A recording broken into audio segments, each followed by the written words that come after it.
नमस्ते दोस्तों, सक्सेस मंत्रा में आपका स्वागत है। क्या आप कभी ये सोचते हैं कि आपकी जिंदगी में सफलता क्यों नहीं आ रही? क्या कभी महसूस हुआ है आपके रूटीन और आदतों को नियंत्रित करता है बिना आपके कॉन्शियस माइंड के पूरी तरह से जागरूक होने के? इसी तरह से हम अपनी रोजमर्रा की जिंदगी के कई फैसले और कार्य बिना सोचे समझे करते हैं, क्योंकि वे हमारे सबकॉन्शियस माइंड में प्रोग्राम होते हैं। चलिए अब बात करते हैं कुछ शॉकिंग फैक्ट की। आपने शायद अनुभव किया होगा कि जब आप अपनी दिनचर्या में बार बार कुछ आदतें दोहराते हैं तो आपका सबकॉन्शियस माइंड उन्हें बिना किसी सोच विचार के ऑटो पायलट मोड में चला जाता है। यह इतना सहज और तेज होता है कि हमें यह भी याद नहीं रहता कि हमने कौन सा कदम उठाया। क्या आप जानते हैं कि सबकॉन्शियस माइंड 95% समय हमारे दिमाग पर नियंत्रण करता है, जबकि कॉन्शियस माइंड केवल 5% समय ही एक्टिव रहता है। ये बहुत चौंकाने वाली बात। अब मैं आपको एक चौंकाने वाले सर्वे के बारे में बताने जा रहा हूँ। एक सर्वे में यह पता चला है कि 95% लोग अपने अवचेतन विश्वासों की वजह से अपनी असली पोटेंशियल को अनलॉक नहीं कर पाते। क्या आप भी उनमें से हैं? अगर आप अपने अवचेतन को सकारात्मक विश्वासों से भरेंगे, आप अपनी जिंदगी में वही सकारात्मक परिणाम देख सकते हैं। यह पावर हमारे अंदर पहले से है, बस हम इसका उपयोग नहीं करते। वैज्ञानिकों ने यह भी पाया है कि सबकॉन्शियस माइंड में 60,000 से ज्यादा विचार रोज आते हैं, जिनमें से 80% नकारात्मक होते हैं। इसका मतलब है कि अगर आप सबकॉन्शियस माइंड को सही दिशा में प्रोग्राम नहीं करेंगे तो नेगेटिविटी आपकी जिंदगी पर हावी हो सकती है। चलिए अब कुछ प्रेरणादायक लाइफ स्टोरीज देखते हैं। अब बात करते हैं विल स्मिथ की, जिन्होंने अपनी सफलता के लिए अपने सबकॉन्शियस माइंड का उपयोग किया। वह हमेशा मानते हैं कि उनकी सफलता का एक बड़ा हिस्सा उनकी माइंडसेट और सबकॉन्शियस बिलीव्स से आया है। एक इंटरव्यू में उन्होंने बताया कि बचपन में उनका सपना था कि वह एक सफल अभिनेता बनेंगे।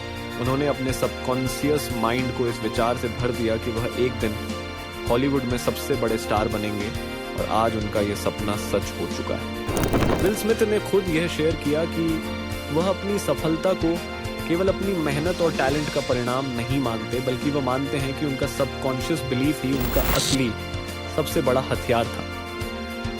तो अब बात करते हैं कुछ टूल्स और तकनीकों जो आप अपने सबकॉन्शियस माइंड को सफलता के लिए प्रोग्राम करने के लिए इस्तेमाल कर सकते हैं। पहला टूल है अफर्मेशंस।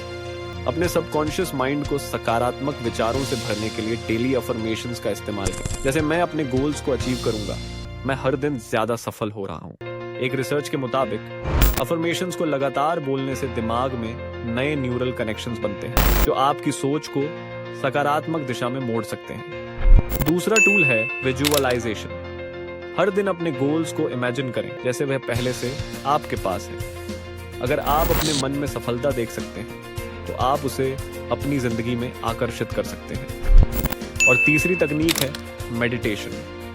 मेडिटेशन से आप अपने अवचेतन मन को शांत करते हैं, और इससे आप अपनी इंटरनल पावर को बेहतर समझ सकते हैं। चलिए अब जानते हैं कि कैसे आप अपने सबकॉन्शियस माइंड की रिप्रोग्राम कर सकते हैं। तो सबसे पहला स्टेप है अवेयरनेस। अपने विचारों और विश्वासों को समझना जरूरी है। अगर आपको लगता है कि आपके अंदर कोई नकारात्मक विश्वास है तो उसे पहचानें। एक अध्ययन के अनुसार 95% लोग अपनी नकारात्मक सोच को लेकर अनजान होते हैं, जबकि उन नकारात्मक विचारों का सीधा असर उनकी जिंदगी पर पड़ता है। दूसरा स्टेप है नेगेटिव बिलीव्स को रिप्लेस करना। नकारात्मक विश्वासों को सकारात्मक विश्वासों से बदलें। उदाहरण के लिए, अगर आपको लगता है कि मुझे सफलता नहीं मिल सकती, तो उसे बदलकर मैं हर दिन अपने गोल्स के करीब जा रहा हूं कहना शुरू करें। और तीसरा स्टेप है रिपीटिशन। अपने नए विश्वासों को बार बार रिपीट करें ताकि वह अवचेतन स्तर तक पहुंच जाए। तो दोस्तों, अब आप समझ गए होंगे कि आपका अवचेतन मन कितना पावरफुल है और कैसे आप अपनी जिंदगी में सफलता पाने के लिए इसकी शक्ति का इस्तेमाल कर सकते हैं। मुझे उम्मीद है कि आप ये टूल्स और तकनीकें अपनी डेली लाइफ में अप्लाई करेंगे। अगर आपको ये वीडियो पसंद आया हो तो लाइक करें, शेयर करें और अपने विचार कमेंट सेक्शन में लिखें। आपके सवालों का जवाब मैं ज़रूर दूंगा और अगर आपने अब तक सक्सेस मंत्रा को सब्सक्राइब नहीं किया है तो सब्सक्राइब करना न भूलें। मिलते हैं अगले वीडियो में।